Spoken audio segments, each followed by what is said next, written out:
হাতের রেখা বা হস্তরেখা শাস্ত্র একটি প্রাচীন বিজ্ঞান যা মানুষের ব্যক্তিত্ব, ভবিষ্যৎ এবং জীবনের বিভিন্ন দিক বোঝার জন্য ব্যবহৃত হয়।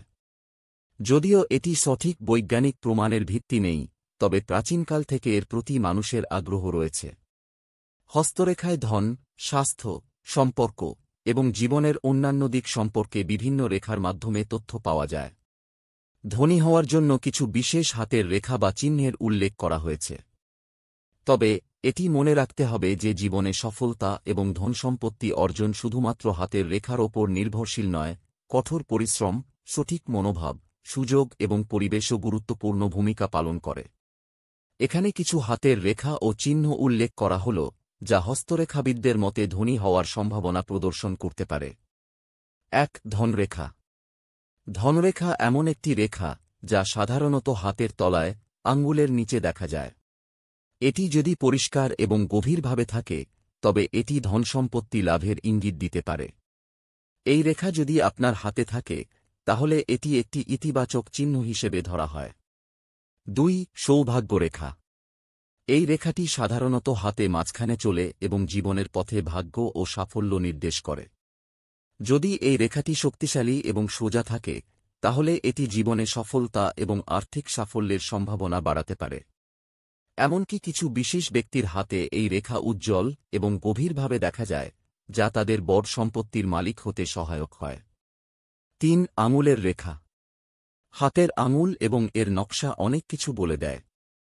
যদি আপনার বৃদ্ধাঙ্গুলি, থাম্ব, শক্তিশালী এবং সোজা থাকে, তবে এটি নেতৃত্বের ক্ষমতা এবং আর্থিক সাফল্যের দিকে ইঙ্গিত করে। এছাড়া সৃজনশীল আঙ্গুলের রেখাগুলি যেমন বৃহত্তর অঙ্গুলির আয়তন, এটি ব্যবসায়িক সাফল্যের জন্য সহায়ক হতে পারে। ৪. সূর্যরেখা। এটি হাতে সূর্যরেখা বা সৌর রেখা নামেও পরিচিত।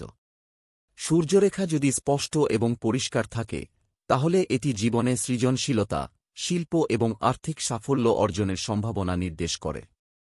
এমনকি কিছু বিশেষ মানুষের হাতে এটি খুব শক্তিশালী থাকতে পারে, যারা শিল্প, বিনোদন বা সৃজনশীল ব্যবসায় সফলতা অর্জন করেন।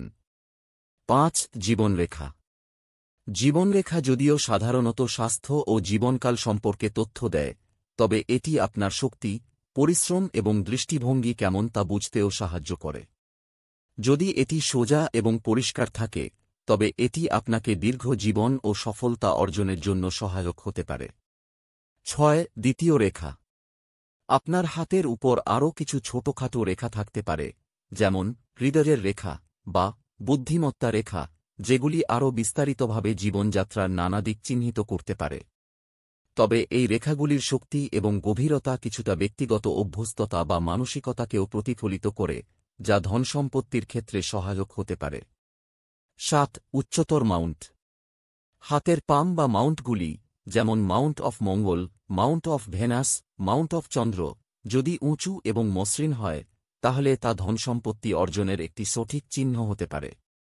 এই মাউন্টগুলি ব্যক্তির মানসিক শক্তি এবং সফলতার প্রতি তার আগ্রহ এবং তাগিদ নির্দেশ করতে পারে। ৮. বিশেষ চিহ্ন। হাতের রেখায় কিছু বিশেষ চিহ্ন, যেমন ত্রিভুজ, তাবিজ বা সোনালী গোলক, উন্নতির চিহ্ন হতে পারে। বিশেষভাবে ত্রিভুজ বা তারকা চিহ্ন যদি ধনরেখার পাশে থাকে, তবে এটি আর্থিক সাফল্য এবং ব্যবসায়িক প্রগতি নির্দেশ করতে পারে। হস্তরেখা বিজ্ঞান, যদিও অনেকের কাছেই আকর্ষণীয়, কিন্তু এটি একটি পূর্ণাঙ্গ জীবনধারা এবং পরিশ্রমের সাথে সম্পর্কিত নয়। হাতের রেখা শুধুমাত্র একটি দিক, কিন্তু কঠোর পরিশ্রম, সঠিক পরিকল্পনা, অধ্যবসায় এবং সমযোপযোগী সুযোগগুলোও অত্যন্ত গুরুত্বপূর্ণ। যতই হস্তরেখার মাধ্যমে কিছু চিহ্ন পাওয়া যাক, সেগুলির গুরুত্ব কখনোই একভাবে ধনী হওয়ার কারণ হতে পারে না, বরং জীবনযাপনের দৃষ্টিভঙ্গি এবং কর্মক্ষমতা আরও গুরুত্বপূর্ণ।